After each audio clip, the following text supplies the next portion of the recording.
Let's start round one by talking about how observables work.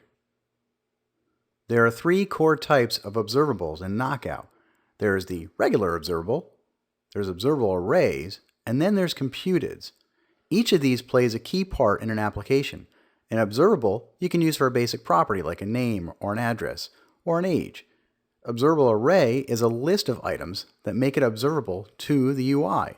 And then a computed is something like a calculated field that you can create. So how does this work in the code? Well, Knockout observable will look something like this in your JavaScript. You'll define it as ko for knockout.observable, and then it's actually a function where you can send into that function the value that's going to be observed. So in this case, we're creating an observable property called name, and it's going to have the value of Haley. And then we're creating one called age that's going to observe the property value of 25. So each of these are properties that will then notify some target that the values have changed, when they have changed.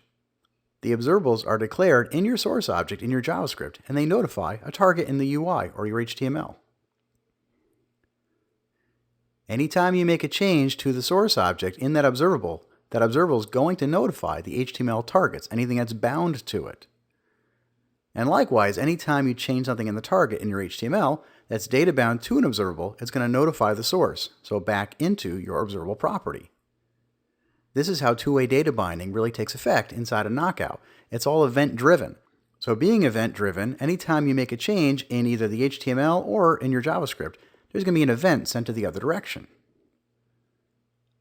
So how would this look inside of an HTML view? Well, let's say we've got this HTML here that renders out these pictures and names.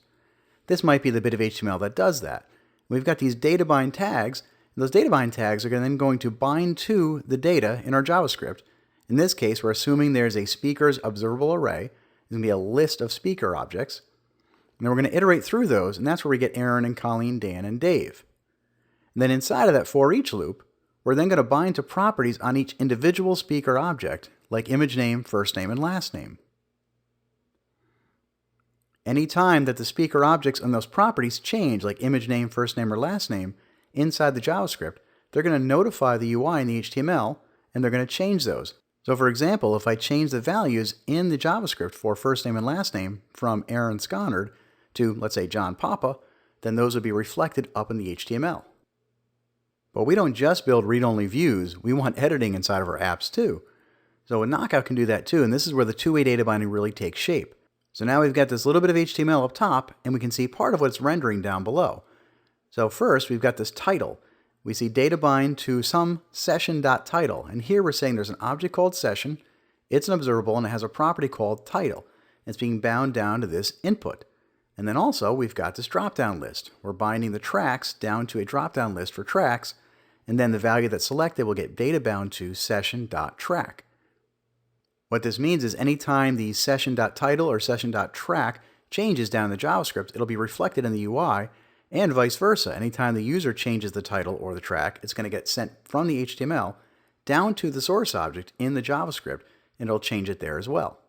So as you can see, observables are really important to how Knockout works with its two-way data binding. And if you need a refresher on the basics of observables with Knockout, you can go check out my Knockout course on Pluralsight. One of the real tricks with Knockout is understanding when to use observables and also when to use the parentheses. Let's take a closer look at those.